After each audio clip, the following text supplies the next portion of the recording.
Hello and welcome to confessional time. See, for the finish line, every contestant gets a confessional. They have their 12 minutes of talking, but we never see the host or the judges give confessionals. Well, I don't know. You're always talking, so. Look who's talking. And we're going to be enjoying a little Kit Kat while You know I'm filming. going to finish this before the next question. These are really sweet. I forgot how sweet these are. I have some points that I'd like to share. And the first one is, if you enter the competition for ego, you will not last in the competition and you'll most likely drop. We're not fans of blowing smoke. I'm not the smoker here. Andrew is. But I don't smoke during the competition, so I leave my smoking for the outside. I don't blow smoke where smoke don't belong. So what I think you mean by that is that you got some reactions from our judgments, from some of the queens in this first episode, that you weren't expecting. Do elaborate. Please welcome to the stage. Do elaborate. Oh, There's shit. always going to be queens some season who say, I don't agree with this. I don't know why she was safe. I don't know why she was in the bottom. I don't know why she was in the top. Blah, blah, blah, blah, blah, blah, blah, blah. But you have to realize these are opinions. These are subjective judgments. We try to be as objective as we can. But in the end, we are still human. Amateurs. We are people who love drag. Speak for myself when I say amateur because I'm not a drag queen. I'm not a full-time drag queen. I'm not a drag queen. Matt is the drag queen. He's the drag sheep of the family. I know that from my experience, I enjoy watching drag queens. I think that you all are artists. I think that in a way you're the geishas of this community because what you do, every movement, every face that you paint, it's art. You are literally moving pieces of art in your wit, in your talent, in your execution. And it's such a joy to watch the queens this season. So when I'm giving feedback, it's not in any way, shape, or form the end-all, be-all of what everybody else is thinking about a queen's particular look. It's my opinion, it is subjective, and I could be wrong all day long, but I do want to translate what I notice about the look. And it's really just meant for you guys to take it With a grain of salt. Yeah. I think you need to enter the competition with the mindset of, I am here to showcase what I have. You need to come with a really strong mindset, which I think is lacking. I don't. Any interaction we have or any feedback we give is meant to be something that gets to anybody, and everything that we say hopefully is taken in jest. That's the way it is meant. But you created this platform to go ahead and give a place for queens to showcase their talent, and everyone here is a volunteer, and you're looking to show people what you got, showcase what they bring to the table. Whether you do this professionally or whether you do this as a hobby, hopefully you do it with all of that in mind, and you are doing it because it's a passion, because you have a love for it, because we have a love for watching you. What you do is truly brave. Your fans, other people's fans who are watching, are seeing what you're doing. So I think it's incredibly brave of you to be doing this on a public forum. That and I think a lot of queens come in here to expect to hear they're amazing every time. Yeah. Unfortunately. Look, the truth of the matter is that your friends, and this is for any drag queen, I think, that finds herself in the middle of a community where you make other drag friends, a lot of competitions that you had been in previously, where everybody was just kind of like, your look is amazing, it's wonderful. I don't know what they're thinking. And the truth of it is that a lot of people are going to tell you what you want to hear because they're your friends. Your friends don't want to give you anything that doesn't uplift you. Well, and here's the other side of that, is that the people who aren't your friends, are they just telling you you're great so you never develop? If they're not your friends and they don't want you to get any better, they're going to always say, you're fabulous, you're great. You don't need to be any better than you are. Thank you for constantly raising the bar. I started out as a drag enthusiast, and I'm still a drag enthusiast. I love watching you artists do your thing. That was something infectious for me that I enjoyed watching, both in person and on TV and on YouTube races.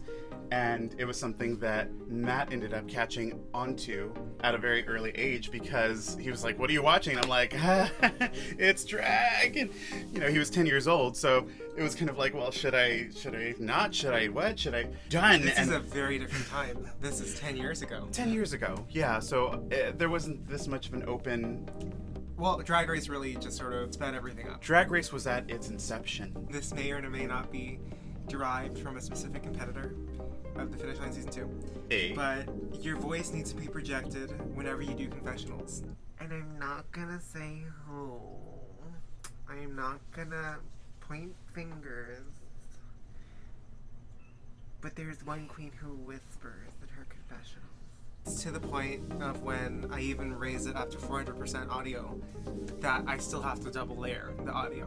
So just raise the voice a little bit. I think this contestant filmed at night, which if you can get away with it, try not to. I know the queen that you're talking about, and I love this queen.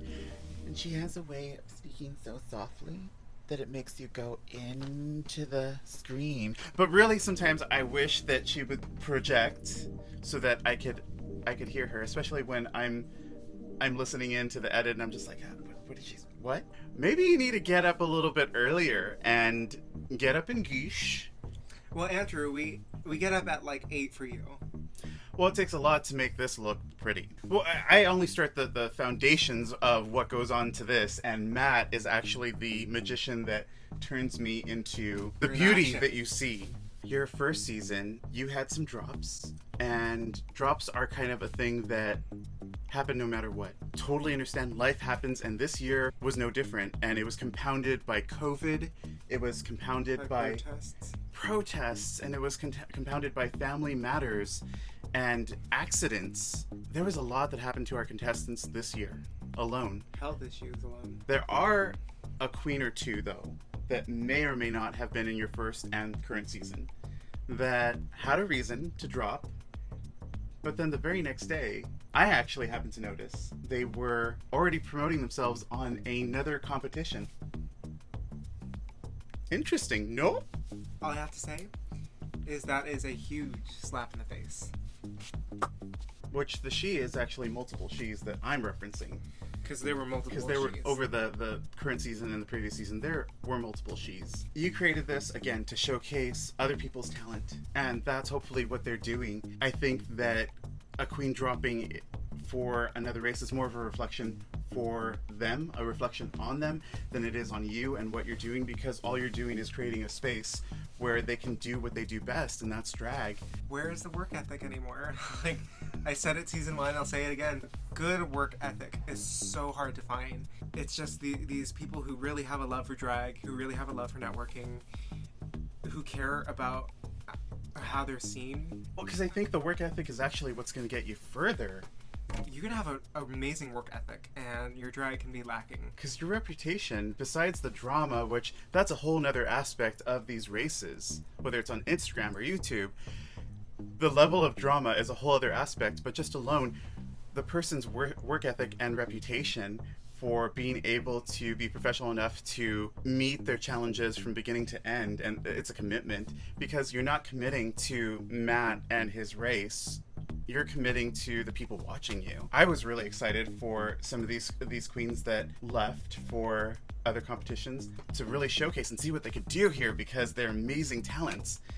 And then I was just kind of like, oh, I invested so much feeling into that, and I was like, oh, well, I guess not. Okay, so your first episode was released on Monday. It is now Wednesday. It is now Wednesday, and you're receiving some good reactions. I am. I'm very thankful for those reactions. I didn't expect the audience to still be there, in all honesty. Season 1, I got really good feedback on it, thankfully, even though it just kind of... Well, you were really disheartened after season 1. Oh, I was so disheartened. I'm not gonna lie, I was stung, I was burned. You were roasted and toasted. I was exactly roasted and toasted after that. And I think what hurt most was a queen going on a well-known person's live. So there were more than 20, 30 people watching this.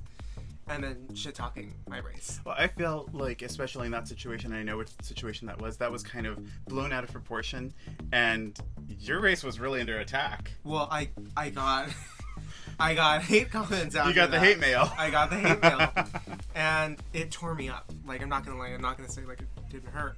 Because it made me not want to do this ever again. But then I was like, 2 years later, I was like, you know what, I'm getting this itch that needs to be scratched. I think that a lot of it, too, that helped you was people like, say, Barbie Jean or Kendall, who... Claire Doe. Claire Doe, they gave they put out their hearts and reached out to you and gave you, a pat on the back at least to go ahead and push you forward. Thankfully, you pushed through that. And you've created, I think, a really interesting season. And I'm excited for season 3, which you've already announced an open call for. If you want to audition for season 3, casting is open. I will link it in the bio. Audition, it's going to be ran a little different, but it is still going to be interesting. But yes, I think it was a very necessary growing pain. And that's the only way I can explain it, because It hurt. it really hurt. But that's proof, though, for me at least. Like, I believe in the philosophy that if this is your passion, like you've said that it is, and you love this, all that shit that went down, all that fuckery, and you did another season. I didn't expect there to be another season. And you have been working with such amazing queens here. I'm very excited for what they have to show, namely Izzy, namely Mirage, everybody here. Diosa is amazing. We were blessed with a great cast this season. Through all of the hard times they had, they still managed to share their art, and there are some interesting stories that happened in the background when nobody Very was watching. I am glad they stuck through for as long as they did, because they had more than enough reasons to drop. Yeah. And I don't know, I haven't heard a queen say this, but I think the finish line sort of offered a pause from what was happening in the real world. At least I know it did for me, because everything was going crazy. People were buying toilet paper. I was always at Walmart buying food. Season 3 is coming, and I hope that a lot of you will be I hope that a lot of you will be auditioning for season 3, but we still have this season. The finale. For timeline reasons, you won't see the finale for a few weeks, but we are currently editing the finale episode. Yeah. But you have so many episodes between here and then to watch and enjoy these queens. And Safe Girls episodes. And Safe Girls, which I don't know if anybody else... I know that a few people are watching Safe Girls, but maybe not all of you are aware.